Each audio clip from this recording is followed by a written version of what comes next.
Morning, everyone. Josh here. Solopreneur Grind. It is Thursday, April the 25th, and this is episode 45 of the SG Daily. 46 of the SG Daily. We are really going strong here, and I'm actually really enjoying it. And one thing I'll say about content creation, I talk a lot about content creation. The hardest part is starting, right? Once you get into the groove, it becomes a lot easier. But last week's topic of conversation was content creation. This week's topic conversation revolves around taking time off, taking breaks, recovering from said breaks. And so the natural extension or next little tidbit that I wanted to cover is how to prepare for these breaks. So on Tuesday, episode 44, I talked about reasons that you may want to take a break from business, content creation, whatever it may be. Yesterday on episode at the SG Daily 45, I talked about how I recover when I come back from those breaks, because inevitably you have a big inbox or you have a big to-do list or both. Today I wanted to talk about how to prepare ahead of time so that those two things are easier. And there's a few things that came to mind when I was thinking about it. The first one is slightly obvious, but may be harder to do in practice. And that is, if you know you're approaching a holiday or a break or a long weekend or something like that, really put in the effort for the 2-3 days before that to get ahead of things in general. So I'll give you an example. For me, I work with a written to-do list, actually. If you excuse the awkward sound of the microphone moving here. I have a running to-do list on paper with a pen. Highly recommend it.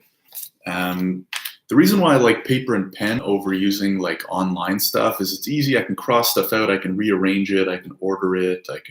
I don't know. It's just super quick. I don't have to like click things. Anyways, pros and cons to everything. But tackle as much of that as you can ahead of time. So instead of easing your way into a long weekend, grind your way into the long weekend so that your to-do list is as close to zero, if not at zero, as possible, so that when you come back after your break or your long weekend or that emergency that popped up, you have fewer things on your to-do list, right? It's just simple math. So that's number one that's often overlooked.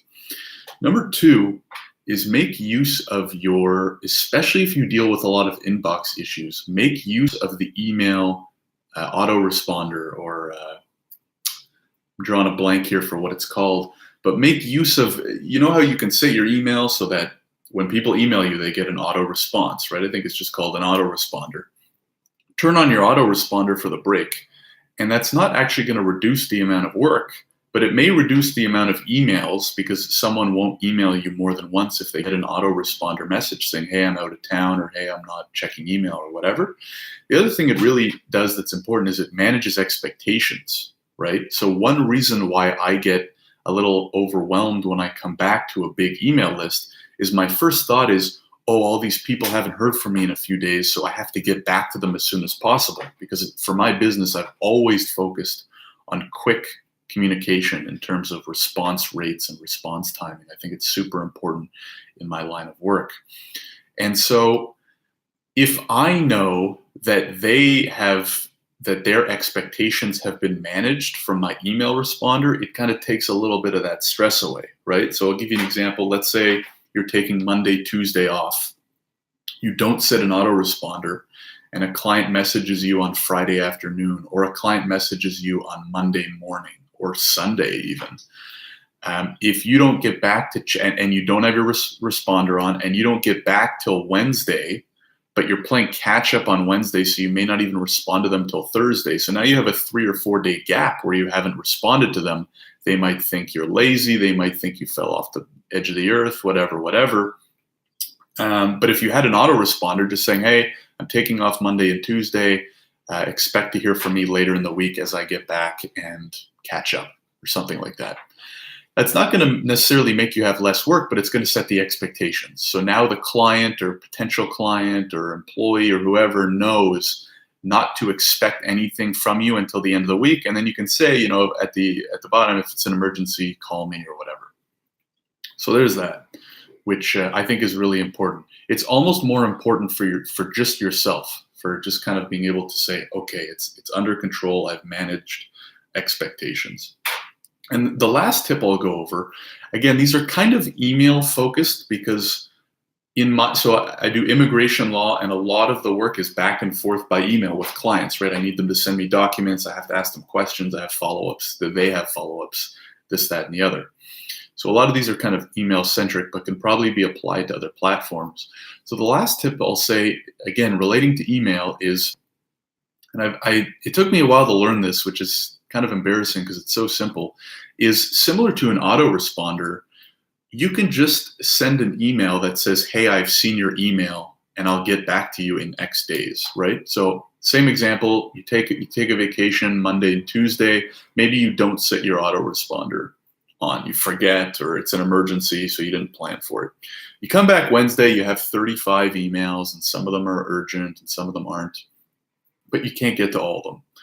So instead of waiting till Thursday or Friday and then responding with whatever, taking the time to respond, what I do is I'll do my work, or even at the very beginning, I'll go through and create my to-do list. And then for the stuff I know I won't get done, or the people I know I won't get back to on Wednesday, I'll send them a quick email. I'll say, hey, John, saw your email. I was off Monday and Tuesday, so I'm really playing catch up today. Really sorry. I'm probably going to get back to you by Friday, or something like that. Again, it's the managing of the expectations that's most important, because people have emergencies. People take time off. It's just called life.